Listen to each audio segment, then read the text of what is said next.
My name is Kara Henderson. I'm a registered nurse here at Catas Valley Hospital, and I've worked here for about 15 years, but in the ER for 4. My role within the ER is just a registered nurse. I also am charge nurse as well.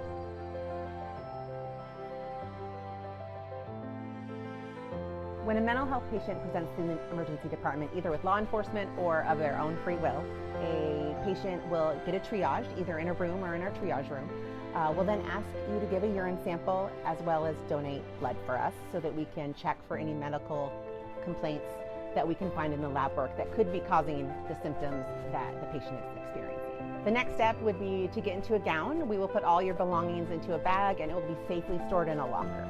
Once the patient is here, the nursing staff, ER physicians, and crisis responders are all working very closely to clear the patient medically and try to find the best disposition for them.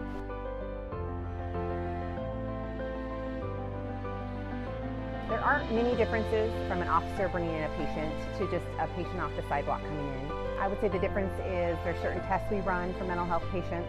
Law enforcement's main role is to bring the patient to us.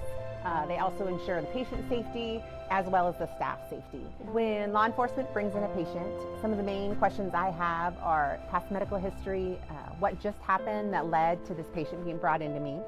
I'll be able to communicate this with my physician. He will then interview the patient and assess them. And then the three of us, the nurse, the provider, and the crisis responder will all chat together about the next best thing for this patient.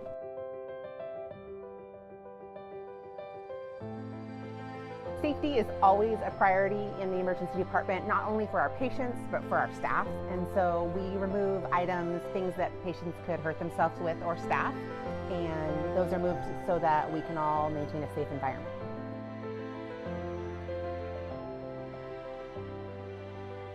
The goals for mental health patients when they come into the hospital is to find the correct disposition for them so that they can be helped to the greatest degree. Some patients will go home with a safety plan, others will go to facilities. It all just depends on what they find while the DCR and physician work together to work up the patient.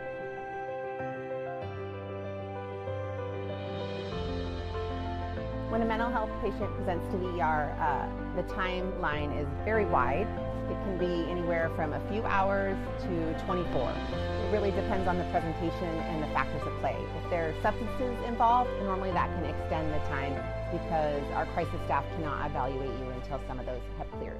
Once the mental health patient has been cleared, and by being cleared means we didn't find any medical reason for their symptoms, the designated crisis responder is kind of the boss of the situation. They decide the dispo for this patient, whether they're going home, if they're going to a care facility, if they're going to be watched by a family member. That will be their decision in the end.